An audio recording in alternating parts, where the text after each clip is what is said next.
And what happened this weekend? A person on the terrorist watch list from Afghanistan was just coming across this border. Why? You know, we caught more people in the month of February on the terrorist watch list than we caught the entire time of the last administration.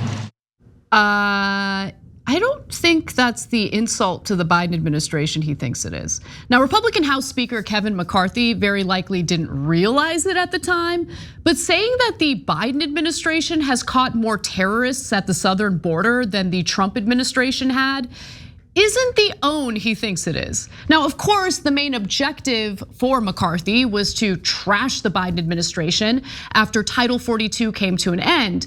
Now, the measure, which was implemented under the Trump administration, cited the coronavirus pandemic as the excuse to avoid having to process asylum seekers, and also allowed for automatic deportations before migrants could even have their case heard before an immigration judge. Now that Title 42 has been lifted, the southern border has experienced an influx of people hoping to make their asylum case. While McCarthy's accidental admission is pretty funny, it would be a massive mistake for Democrats to just snicker and think that they're making the right moves on the migrant crisis. In fact, go to New York City specifically, or Chicago, and you'll get a completely different story. Rallies and protests have sprung up after local communities have learned that the little resources they have to care for their own residents must now be stretched even thinner to provide services for migrants. Border processing centers slammed. Newly released court documents reveal more than 6,400 migrants were released into the US last Thursday and Friday. In Chicago, there are now pop-up showers for migrants living in police stations. While in New York City, parents and even students are protesting a new plan to temporarily house asylum seekers in school gyms. What worries you most? I don't know these people. Why can't they send them someplace else? The immigration debate now spilling into the suburbs too. Orange County, New York granted a temporary restraining order, stopping more migrants from being bused to local hotels for now. The county executive says homeless veterans were pushed out of hotel housing early to make way. The 20 veterans that were displaced, that is really sends a bad message. You can't just drop a bombshell on them and kick them back out to the streets. Leave the veterans alone. No, that's a disaster. In fact, New York is so overwhelmed with migrants that they need to shelter that Mayor Eric Adams is now saying that he wants to loosen right to shelter laws in New York. That is not good. Now, Biden knew this was coming, and his administration clearly did little to prepare for it. At the height of the humanitarian crisis on Monday, more than 3,300 unprocessed migrants were left in squalor on El Paso streets, even while there were beds available in shelters. That number of unhoused people creates a powder keg of problems amid the desperation, local leaders say. Trash and excrement, the potential for migrants to be targeted for prostitution, and a trapped population for human smugglers. If there are beds and shelters available in El Paso, why aren't they being used to house migrants? I mean, it makes no sense, right? Well, there's a little known flaw in how resources can be utilized that the Biden administration could do something about, but they won't. The federal government only reimburses shelters that help migrants who have been processed and have the right documents. Since the funding stream was created in 2019, it was intended for migrants who had been processed by US Customs and Border Protection. It was not supposed to cover food and shelter for migrants who entered illegally and have not sought asylum. In other words, federal resources cannot be spent on undocumented immigrants. Before 2019, FEMA would actually reimburse programs that helped all migrants and did not limit resources to documented migrants. In 2022, John Martin, who runs Martin's Opportunity Center in El Paso, Texas, specifically asked President Biden if there could be an exception made for shelters specifically in border towns. So far, the answer is no. Government and nonprofit organizations at the US-Mexico border say the federal government has tied their hands with a funding stream that only reimburses them for aiding documented migrants. But are their hands actually tied? Or is there just, this lack of will to cut the red tape? Homeland Security Secretary Alejandro Mayorkas said the restriction tying that funding to migrants processed by DHS is necessary and appeared to suggest NGOs should tackle the problem on their own. Wow, just great plan. Now, Biden could have spent the last year fighting to change the rule or push for much needed immigration reform. But Sleepy Joe couldn't be bothered, I guess. Martin also told USA Today that it's not just El Paso, it's every community along the southern border. The city and county and NGOs are all working together. It's a very good response system to the need, but now we've got the federal laws working against us. And look, the consequences for border communities and the migrants are dire, to say the least. Father Daniel Mora, who opens the doors of El Paso's historic Sacred Heart Catholic Church to the migrants, notes that, quote, people are eating only once a day, end quote. Not only is this a horrifying humanitarian crisis, but Biden bungling this is a huge political liability for Democrats who have taken the core of their base for granted, honestly, for far too long. Take the residents of Chicago's South Side as an example.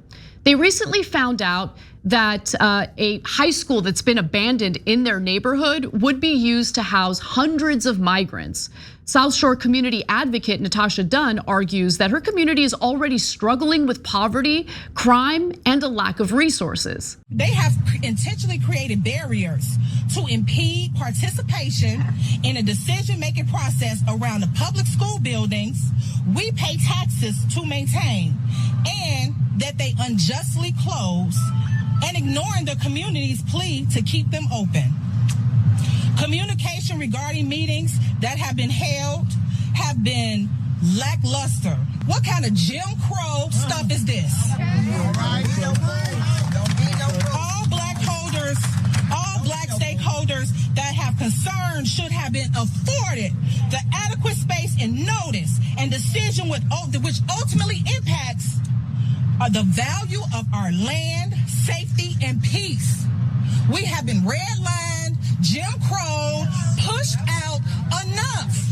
And look, if the federal government continues to fail to pass any comprehensive immigration reform, and the Biden administration fails to provide the resources these communities need in order to take in an influx of migrants, obviously you're gonna have a problem. And by the way, something I've noticed is usually these migrants are sent to the poorer parts of these cities where the residents in those areas have to deal with the consequences with little to no resources to do so.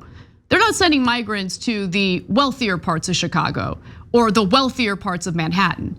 Now, while Texas Governor Greg Abbott has no doubt used desperate human beings as pawns in his disgusting political game, the ongoing efforts to bus migrants to democratically run cities is proving a devastating point about Democratic leadership. It's easy for politicians from the left side of the aisle to pat themselves on the back by declaring their jurisdictions sanctuaries for migrants, especially when they're not governing border towns and had mostly been untouched by the migrant crisis. They love to engage in the theater, but they don't like to actually work on policy. But now that they're confronted by the realities that states like Texas have been dealing with, they actually have to, put some thought behind policy instead of just engaging in self-righteous posturing. And if they don't do so soon, I predict an increasing number of Democratic voters who tend to be sympathetic to migrants will slowly switch to endorsing right-wing approaches on immigration, which are transparently much more cruel. Congressional Republicans, for instance, don't want to spend any federal dollars on any migrants. For the GOP, it doesn't even matter if the migrants are documented or not. Other Republican lawmakers want to severely limit legal avenues for asylum. If Democrats only engage in theater, the GOP will win over hearts and minds on this issue.